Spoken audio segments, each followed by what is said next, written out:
Tuhan, Kau sungguh besar, karya-Mu sungguh ajaib, tiada hentinya ku mengagumi, sungguh Kau ajaib. Tuhan, Kau sungguh besar, karya-Mu sungguh ajaib, tiada hentinya ku mengagumi, sungguh Kau ajaib. Ku mau selalu bersyukur kepadamu, Tuhan. Anugerah-Mu mempesonaku, selalu dan selalu Kau angkat hatiku, Kau membuatku berharga di mata-Mu.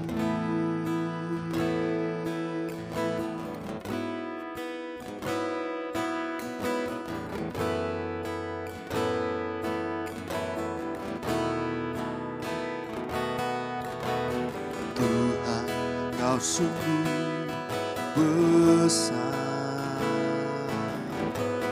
karya-Mu sungguh ajaib,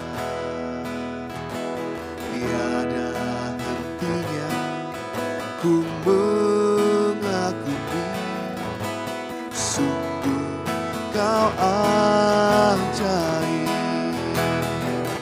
Ku mau selalu bersyukur kepadamu, Tuhan. Anugerah-Mu mempesonaku, selalu dan selalu Kau angkat hatiku, Kau membuatku berharga di mata-Mu. Ku mau selalu bersyukur kepadamu, Tuhan. Anugerah-Mu mempesonaku,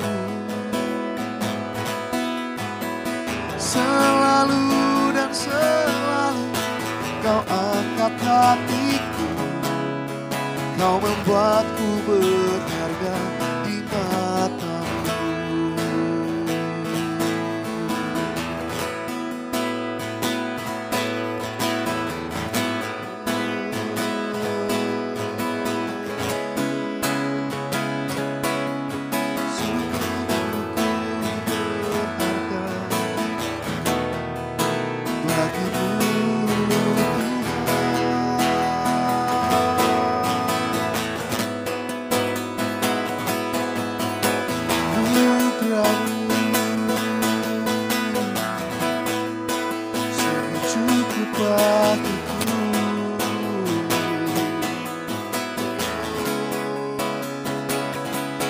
Kasih setiamu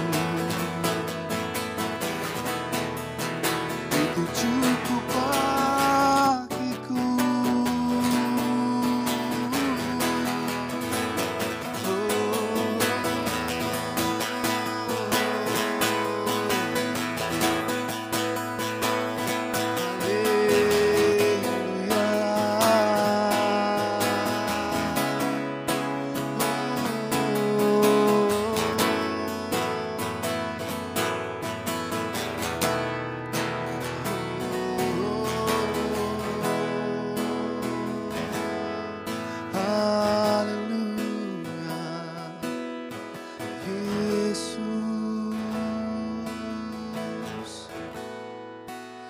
Kau cukup bagiku,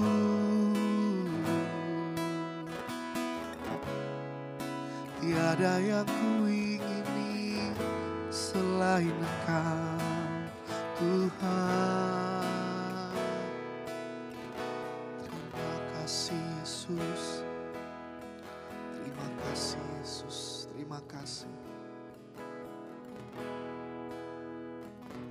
Ku mau selalu bersyukur kepadamu Tuhan. Anugerah-Mu mempesonaku. Selalu dan selalu Kau angkat hatiku. Kau membuatku berharga di mata-Mu. Mau selalu bersyukur kepadamu Tuhan. Anugerah mempesonaku. Selalu dan selalu Kau angkat hatiku. Kau membuatku berharga di mata-Mu. Selalu dan selalu Kau angkat hatiku. Kau membuatku berharga di mata-Mu. Selalu dan selalu Kau angkat hatiku. Kau membuatku berharga di mata-Mu.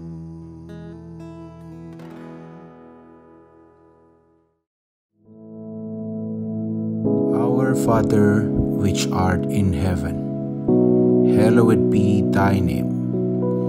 Thy kingdom come, thy will be done in earth as it is in heaven.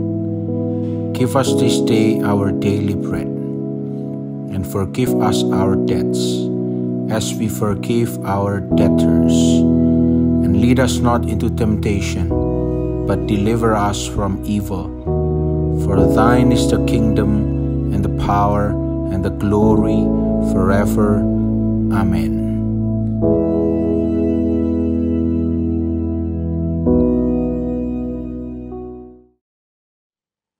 Shalom saudara yang dikasihi Tuhan. Mari sebelum kita mendengarkan renungan firman Tuhan, kita berdoa. Tolong kami Roh Kudus untuk kami mengerti akan firman-Mu. Tolong kami untuk kami mentaati setiap firman-Mu. Kami percaya firman-Mu menuntun kami kepada jalan yang benar. Firman-Mu menguatkan kami dan memberkati kami. Terpujilah nama-Mu dalam nama Tuhan Yesus. Amin. Saudara yang dikasihi Tuhan, pernahkah saudara curhat karena saudara ada masalah yang besar, kesulitan yang begitu sukar, saudaraku ya. Kalau saudara datang ke teman baik, atau ke hamba Tuhan, atau ke pembimbing rohani, lalu waktu saudara curhat, saudara mengharapkan advice atau nasihat yang baik. Ya, pendapatnya gimana, solusinya gimana. Tapi ternyata teman atau hamba Tuhan ini mengatakan, waktu saudara curhat dengan masalah yang begitu kompleks, begitu sukar, hamba Tuhan atau teman saudara mengatakan, wis tenang saja, nggak usah dipikirin. Lu nggak bisa, ini berat ini. Orang bilang, mumet aku kalau kayak gini. Makan nggak enak, tidur nggak bisa nyenyak. Ya apa ini begini? Lalu tetap dijawab, wis toh, masalahmu itu ringan. Nggak berat, santai saja. Jangan terlalu dipikirkan. Ya, biasa. Ringan kok, enggak berat kok masalahmu itu. Maka saudara bisa jadi setelah itu saudara jengkel, marah, kecewa, mau cari pendapat atau advice nasihat yang baik kok malah dijawab seperti itu. Mungkin saudara dalam hati, wes saya nggak datang lagi tanya kamu. Kalau perlu saya nggak usah ke gereja lagi dan sebagainya. Saudara, kalau kita orang yang termasuk seperti ini, diberi advice dan kita jengkel, marah karena sepertinya kok kita ini diremehkan, masalah kita disepelekan, maka bisa jadi Rasul Paulus adalah hamba Tuhan yang mengecewakan banyak orang. Bisa jadi dikatakan Rasul Paulus hamba Tuhan yang kurang berperasaan, nggak ada simpati, nggak ada empati. Mengapa demikian? Karena Rasul Paulus pernah menuliskan bahwa masalah yang kita alami itu biasa. Tidak melebihi kekuatan kita. Setiap orang yang memiliki masalah, Rasul Paulus mengatakan masalahmu biasa. Di mana ayatnya? Mari kita buka di dalam 1 Korintus pasal 10 ayat 13. 1 Korintus pasal 10 ayat 13 dikatakan, pencobaan-pencobaan yang kamu alami ialah pencobaan-pencobaan biasa yang tidak melebihi kekuatan manusia. Sebab Allah setia, dan karena itu Ia tidak akan membiarkan kamu dicobai melampaui kekuatanmu. Pada waktu kamu dicobai, Ia akan memberikan kepadamu jalan keluar sehingga kamu dapat menanggungnya. Saudara, di satu ayat ini sudah sangat jelas. Pencobaan yang saudara dan saya alami adalah pencobaan biasa. Kita bisa memenangkan setiap pencobaan, setiap masalah yang sedang terjadi. Kita bisa tampil sebagai seorang pemenang, bahkan lebih dari pemenang. Mengapa demikian? Karena di ayat tadi ada beberapa hal yang mana disebutkan. Yang pertama, saudaraku, pencobaan itu biasa. Jangan sampai kita stres, depresi, tertekan gitu ya. Sampai kesehatan kita drop ya, jiwa kita ini nggak karuan, tubuhnya nggak terawat dan sebagainya, saudaraku. Bahkan rohnya mulai padam hanya gara-gara pencobaan atau masalah yang sedang kita hadapi. Padahal pencobaan itu biasa. Mengapa dikatakan biasa? Karena tidak melebihi kekuatan kita. Saudara pasti pernah makan nasi goreng, ya, nasi goreng yang biasa dengan nasi goreng yang spesial. Apa bedanya? Kalau nasi goreng yang biasa ya paling nasi ayam gitu aja, nasi sama daging ayam udah gitu aja, ya digoreng. Tapi kalau spesial, nasi goreng spesial, itu ada nasi, ada ayam, ada telur. Kalau perlu ada kandangnya gitu ya, ada kandangnya sekalian gitu ya. Macam-macam, karena spesial gitu ya. Nah, jadi persoalan kita ini biasa kok. Nggak spesial, nggak terlalu, jangan dipikirkan seperti gimana gitu ya, membuat kita hampir mati gitu ya. Hidup segan mati tak mau gitu saudaraku ya. Nah. Pencobaan kita itu tidak melebihi kekuatan kita. Kok bisa Pak Bambang? Karena kita dipelihara Tuhan. Karena Tuhan yang baik itu tidak akan meninggalkan kita. Dia tidak jauh dari kita. Dia melihat kita, menyertai kita sebagai anaknya. Seorang bapak tidak akan mengizinkan anaknya untuk dicobai melebihi kemampuannya. Contoh, anak SD, SMP, SMA. Ujiannya sama nggak? Pasti nggak sama. Kenapa nggak sama ujiannya? Karena disesuaikan dengan kemampuannya, kekuatannya. Nggak mungkin anak SD diberi ujian soal SMA. Tak mungkin, saudara. Ya nggak mampu. Tapi anak SD diberi ujian, ya ujian SD. Karena itu jangan merasa hidup tertekan. Hidup rasanya, wah dunia sudah mau hancur. Rumah tanggaku nggak bisa diselamatkan. Aku sakit gini ya sakit terus, nggak akan sembuh-sembuh. Jangan.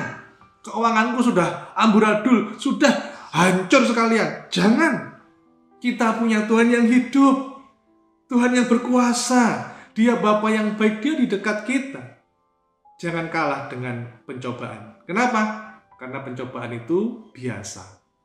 Mungkin hari-hari ini engkau sedang mengatakan, Pak, tapi saya capek, letih, bosan, Pak. Saya sudah tidak kuat lagi. Yuk kita buka dalam Yesaya pasal 40 ayat 29. Dikatakan, Dia memberi kekuatan kepada yang lelah dan menambah semangat kepada yang tiada berdaya. Saya ulang, Dia memberi kekuatan kepada yang lelah dan menambah semangat kepada yang tiada berdaya. Saudara yang dikasihi Tuhan, mari kita mendekat pada Tuhan. Di situ kita akan diberi tambah semangat, tambah kekuatan untuk menghadapi pencobaan yang biasa. Saudara punya HP, pasti saudara punya HP. Handphone saudara, baterainya sudah mulai habis, saudara nunggu itu baterainya habis, benar-benar habis sudah. Baru saudara cas, atau saudara tidak menunggu baterai dari HP itu habis, kira-kira sudah tinggal sedikit, baru saudara cas. Yang mana?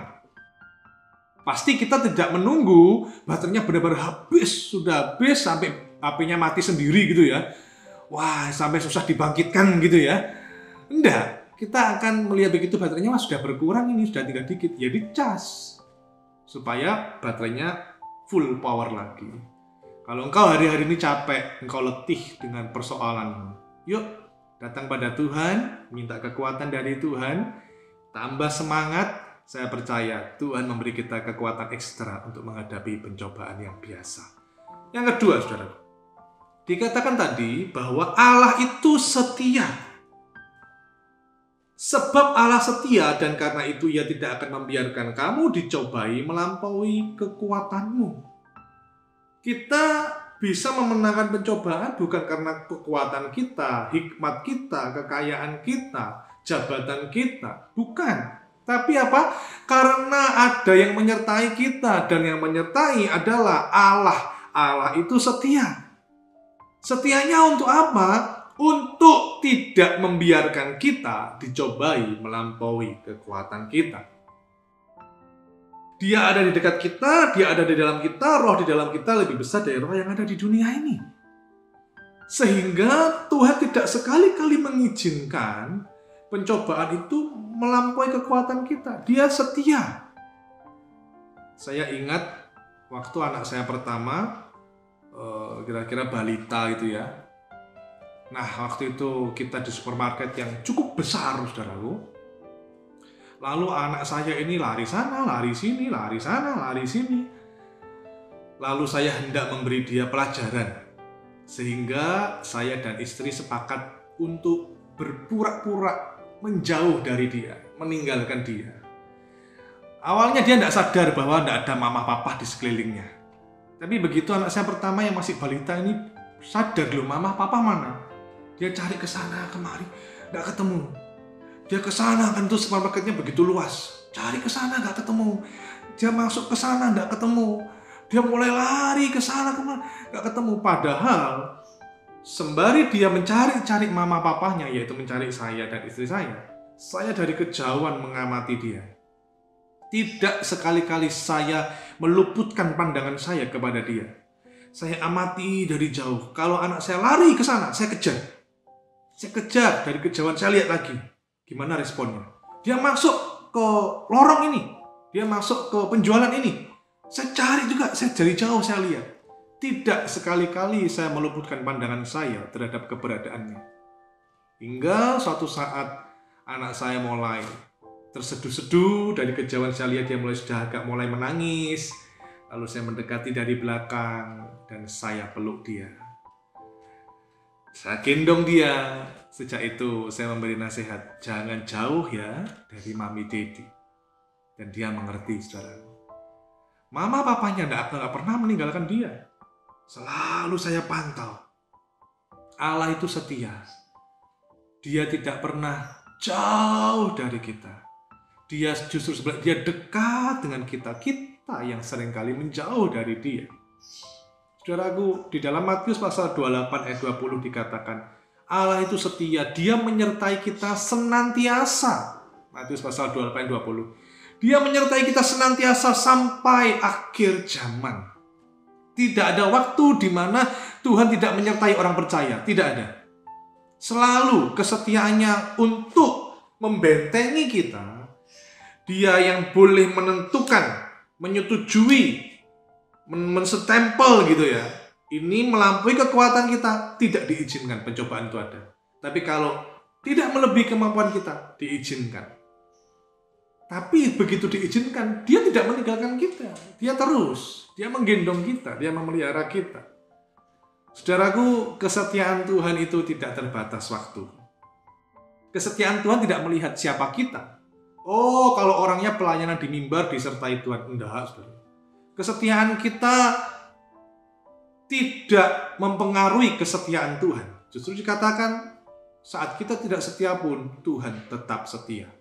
Karena itu, balaslah kesetiaan Tuhan dengan lebih sungguh-sungguh lagi setia. Karena itu, kita bisa dengan kerendahan hati, dengan kebanggaan bahwa aku bisa melewati pencobaan ini. Bukan karena kekuatanku, tapi karena aku punya Allah yang setia. Itu yang membuat aku bisa melewati masa-masa ini. Pencobaan ini akan segera berlalu. Pasti tidak selamanya orang benar itu dicobai. Tapi yang selamanya adalah penyertaan Tuhan berlaku selamanya untuk kita. Saudaraku, di dalam 2 Tesalonika pasal 3 ayat yang ketiga dikatakan, tetapi Tuhan adalah setia. Ia akan menguatkan hatimu dan memelihara kamu terhadap yang jahat. Ia akan menguatkan hatimu dan memelihara kamu terhadap yang jahat. Mari saudara dikasih Tuhan, kuatkan hatimu, teguhkan hatimu. Dia menguatkan kita. Dia setia, dia tidak jauh dari kita. Dan yang ketiga, saudara, yang terakhir, kita bisa melewati pencobaan. Kenapa? Karena yang pertama, pencobaan itu biasa, tidak melebihi kekuatan kita. Yang kedua, karena kita punya Allah yang setia, menyertai kita, memberi kita kemampuan, kekuatan. Dan yang ketiga, dia memberikan jalan keluar, saudara. Dikatakan tadi, pada waktu kamu dicobai, ia akan memberikan kepadamu jalan keluar, sehingga kamu dapat menanggungnya. Kesetiaan Tuhan membimbing kita kepada jalan keluar. Saya percaya orang di mall itu, kalau ada sesuatu terjadi, entah itu kebakaran atau sesuatu yang buruk, gempa bumi dan sebagainya, maka yang dicari adalah pintu yang ada tulisannya exit atau jalan keluar. Tidak mungkin ada kebakaran, gempa bumi, yang dicari adalah gedung bioskop. Oh, tidak mungkin. Yang dicari adalah toko baju, gitu. Tidak mungkin. Pasti yang dicari exit, jalan keluar. Tuhan sudah menyediakan jalan keluar itu. Dia memberikan jalan keluar itu. Supaya apa? Supaya kita dapat menanggungnya. Kita tidak dibiarkan sendiri, karena Tuhan Bapa yang baik itu memberi kita kemampuan, kekuatan untuk kita menanggungnya. Supaya apa kita menanggungnya? Supaya kita tahan uji.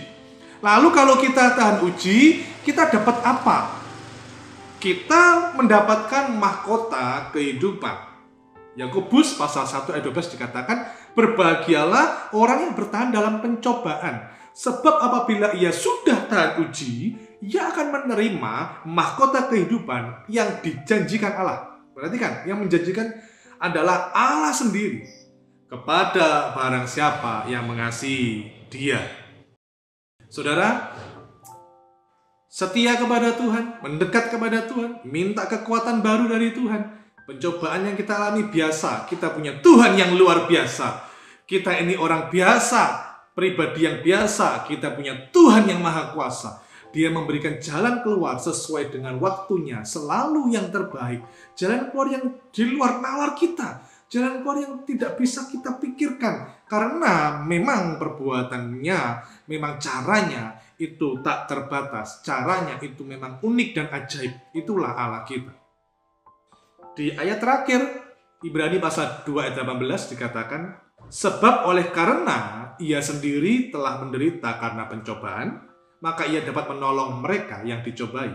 Ibrani pasal 2 ayat 18, sebab oleh karena ia sendiri telah menderita karena pencobaan, maka ia dapat menolong mereka yang dicobai.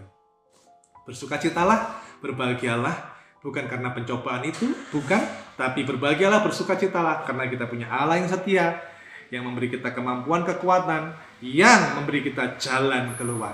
Amin untuk firman Tuhan. Mari kita berdoa. Terima kasih Tuhan Yesus untuk firman-Mu, renungan yang kami dengarkan, sehingga kami yakin, tambah percaya, tambah teguh dan kuat. Tuhan tidak pernah meninggalkan kami. Tuhan menyertai kami, memberi kami pertolongan sesuai dengan waktu-Mu. Kami percayakan Engkau, kami juga percaya berserah kepada cara-Mu yang ajaib. Terima kasih. Dan biarlah kasih karunia-Mu, damai sejahtera-Mu makin bertambah-tambah di dalam hidup kami. Terpujilah nama-Mu dalam nama Tuhan Yesus Kristus. Haleluya. Amin. Puji Tuhan, Tuhan Yesus memberkati.